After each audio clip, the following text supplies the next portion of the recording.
தமிழ்நாடு அரசு ஒரு முக்கியமான அரசு பணிக்கான அறிவிப்பை வெளியிட்டிருக்காங்க. மொத்தமாக 1429 பணியிடங்களுக்கான அறிவிப்பு தான் இது. என்ன பணிக்கான அறிவிப்பு இது? அதற்கான கல்வி தகுதி என்ன? வயது வரம்பு என்ன? என்னென்ன ரூல்ஸ் அண்ட் ரெகுலேஷன்ஸ் எல்லாம் இந்த ஆட்சேர்ப்பு நடவடிக்கையில் மேற்கொள்கிறாங்க அப்படின்ற அந்த முழு விவரங்களையும் நாம் தெரிஞ்சுக்கலாம். அந்த வகையில் இது என்ன பணி அப்படின்னா ஹெல்த் இன்ஸ்பெக்டர், அதாவது சுகாதார ஆய்வாளர் கிரேட் 2 இந்த பணியிடத்திற்கு தான் இப்போது அறிவிப்பு வெளியாக இருக்குது. ஒட்டுமொத்தமாக 1429 பணியிடங்கள் இருக்குது. இந்த பணிக்கான தேர்வு நடைபெறும், ஒரு கணினி வழி தேர்வாக நடத்தப்படும் என்றும் சொல்லியிருக்காங்க. சரி, இதற்கு யாரெல்லாம் விண்ணப்பிக்கலாம் அப்படின்னு பார்க்கும்போது அதில் முதலாவதாக கல்வி தகுதி அப்படின்றத பார்க்கலாம். அதாவது உயிரியல், பயாலஜி அல்லது பியூர் சயின்ஸ் அப்படின்னு சொல்லுவாங்க இல்லையா, பாட்னி, ஜுவாலஜி அப்படின்றத தனித்தனியாக படிப்பாங்க கணிதம் இல்லாமல். இந்த பாடங்களை இந்த பாடப்பிரிவில் படித்த +2 முடித்தவர்கள் இந்த பணிக்கு விண்ணப்பிக்கிறதுக்கு முடியும். அது மட்டும் இல்லாமல் மற்ற வேறு சில கல்வி தகுதியையும் அவங்க எதிர்பார்க்குறாங்க. அது என்னென்ன அப்படின்னா 10ஆம் வகுப்பு வரைக்கும் நிச்சயமாக தமிழ் படித்திருக்க வேண்டும் என்பது ஒரு கண்டிஷனாக இருக்குது. அது போக 2 ஆண்டுகள் மல்டிபர்பஸ் ஹெல்த் ஒர்க்கர் மேல் இந்த படிப்பை அவங்க படிச்சிருக்கணும். அப்படி இல்லை அப்படின்னா ஹெல்த் இன்ஸ்பெக்டருக்கான படிப்பை படித்திருக்கணும். அப்படி இல்லைன்னா சானிட்டரி இன்ஸ்பெக்டருக்கான படிப்பை படித்ததற்கான சான்றிதழ் சர்டிஃபிகேட் கோர்ஸாக அது வழங்கப்படுது. அதை படித்து முடித்திருக்க வேண்டும் என்று அந்த தகுதியை அவங்க எதிர்பார்க்குறாங்க. ஒருவேளை 2 ஆண்டு மல்டிபர்பஸ் ஹெல்த் ஒர்க்கர் இல்லை அப்படின்னா அந்த படிப்பு அறிமுகம் செய்யப்படுவதற்கு முன்பாக ஓராண்டு மல்டிபர்பஸ் ஹெல்த் ஒர்க்கர் படிப்பு தான் இருந்தது. ஸோ அதை படித்தவர்களும் இதற்கு விண்ணப்பிக்க முடியும், அவர்களும் தகுதி தான் அப்படின்றதையும் குறிப்பிட்டிருக்காங்க. சரி, வயது வரம்பு என்ன அப்படின்னு பார்க்கும்போது குறைந்தபட்ச வயது 18, அதிகபட்ச வயது வரம்பே எந்த பிரிவினருக்கும் இல்லை அப்படின்றத குறிப்பிட்டிருக்காங்க. அதை நம்ம எப்படி புரிஞ்சுக்கணும் அப்படின்னா, ரிட்டையர்மெண்ட் வயதாக இப்போ நிர்ணயம் செய்யப்பட்டிருக்க 60 வயது, அதற்குள்ளாக இருப்பவர்கள் இந்த தேர்வை எழுத முடியும், இந்த பணிக்கு விண்ணப்பிக்க முடியும். சரி, இதற்கான ஊதியம் எவ்வளவு அப்படின்னு பார்த்தோன்னா அடிப்படை ஊதியம் 19,500 ரூபாயாக இருக்கும். அதற்கு பிறகு மற்ற பணப்பலன்கள் இதெல்லாம் சேர்த்து, பதவி உயர்வு இதெல்லாம் சேர்த்து மொத்தமாக 71,900 ரூபாய் வரைக்கும் மாத ஊதியம் கிடைப்பதற்கு வாய்ப்பு இருக்குது. அடுத்ததாக தேர்வு முறை, செலெக்ஷன் ப்ராசஸ் அப்படின்றதுல முக்கியமாக இதில் நாம் எழுத்து தேர்வை எடுத்துக்கலாம்.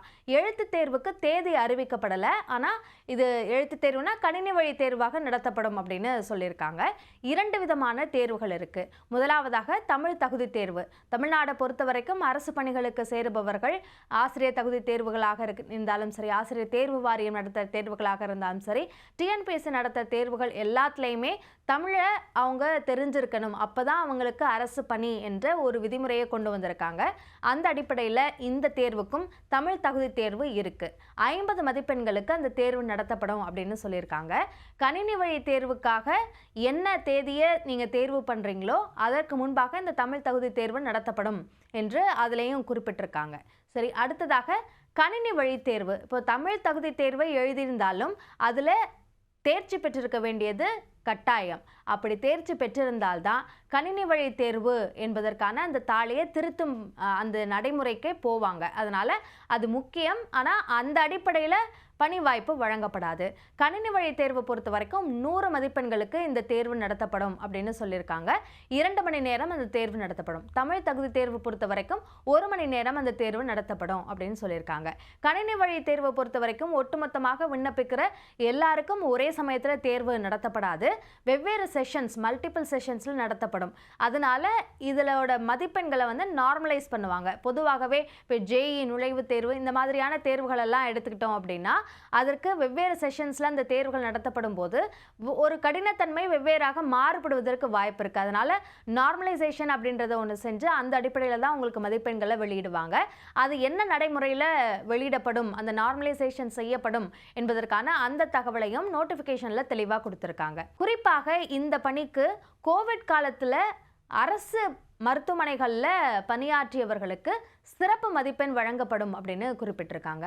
அது எவ்வளவு அப்படின்னா, அந்த அரசு மருத்துவமனைகளில் எவ்வளவு காலம் அந்த கோவிட் காலத்தில் அவங்க பணியாற்றியிருக்காங்க என்ற அடிப்படையில் மதிப்பெண்கள் வகைப்படுத்தப்பட்டிருக்கு. அந்த அடிப்படையில் 6 மாதங்கள்லேருந்து ஓராண்டு வரைக்கும் அவங்க பணியாற்றி இருந்தாங்கன்னா 2 மதிப்பெண்கள் வழங்கப்படும். ஓராண்டிலிருந்து 1.5 ஆண்டுகள் வரைக்கும் பணியாற்றி இருந்தால் அவர்களுக்கு 3 மதிப்பெண்கள் வழங்கப்படும். 1.5 ஆண்டுகளிலிருந்து 2 ஆண்டுகள் வரைக்கும் பணியாற்றி இருந்தால் 4 மதிப்பெண்கள் வழங்கப்படும்.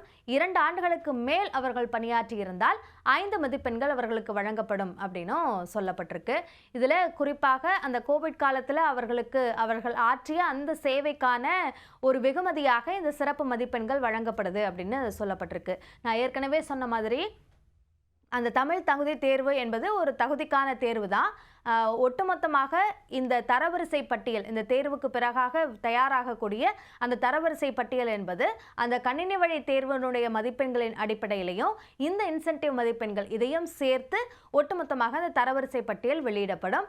அதன் அடிப்படையில் தான் பணி வாய்ப்பு விண்ணப்பித்தவர்களுக்கு வழங்கப்படும் என்பதை நம்ம புரிந்து கொள்ளலாம். விண்ணப்பிக்கிறதுக்கு தேவையான விஷயங்கள்லாம் என்னென்ன அப்படின்னா, அடிப்படையாக சுய புகைப்படம் தேவைப்படும். அதே மாதிரி கையெழுத்தோட புகைப்படமும் தேவைப்படும். நிறைய போட்டித் தேர்வுகளுக்கு விண்ணப்பிக்கிறவங்களுக்கு இது தெரிந்திருக்கலாம். புதிதாக விண்ணப்பிப்பவர்களுக்கு தெரிவதற்கு வாய்ப்பில்லை. உங்களுடைய பாஸ்போர்ட் புகைப்படம், அந்த புகைப்படத்தை நீங்கள் சிஸ்டமில் ஏற்றி, அதை சாஃப்ட் காப்பி அப்படின்னு சொல்லுவாங்க, அதை பதிவேற்றம் செய்ய வேண்டியிருக்கும். அதே மாதிரி உங்களுடைய கையெழுத்தை தெளிவாக தெரிகிற வகையில் அதையும் சாஃப்ட் காப்பியாக வைத்து நீங்கள் இணையதளத்தில் விண்ணப்பிக்கிறதுக்கு போது இதை பதிவேற்ற வேண்டிய தேவை இருக்கும். அதே மாதிரி சாதி சான்றிதழ் சார்ந்த விவரங்களை நீங்கள் உள்ளீடு செய்ய வேண்டியிருக்கும். அதாவது சாதி சான்றிதழோட நம்பர் என்ன, அந்த இஷ்யூவிங் அத்தாரிட்டி யார், அந்த சான்றிதழை யார் கொடுத்தாங்க போன்ற அந்த விவரங்களை எல்லாம் நீங்கள் உள்ளீடு செய்யணும். இது தவிர வேறு ஏதேனும் ஒரு சலுகையை நீங்கள் பெற விரும்புகிறீங்க அப்படின்னா, அது சார்ந்த சான்றிதழ் ஏதேனும் இருந்தது அப்படின்னா அதையும் அது சார்ந்த விவரங்களையும் நீங்கள் கொடுக்க வேண்டியிருக்கும்.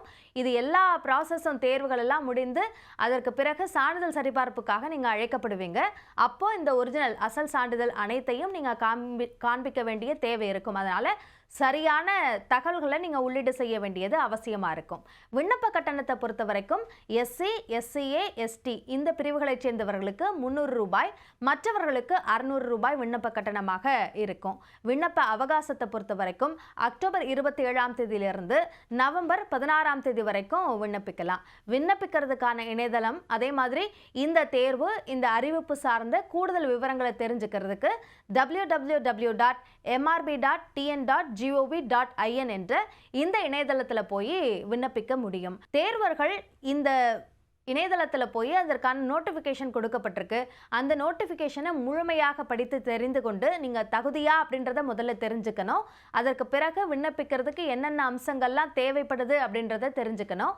அது எல்லாத்தையும் சரிபார்த்துட்டு விண்ணப்பிக்கிறதுக்கு தேவையான அம்சங்கள் எல்லாத்தையும் தயார் செய்துட்டு அதற்கு பிறகு நீங்கள் விண்ணப்பிக்கும் போது தேவையற்ற பதற்றத்தை, குழப்பங்களை தவிர்க்கலாம்.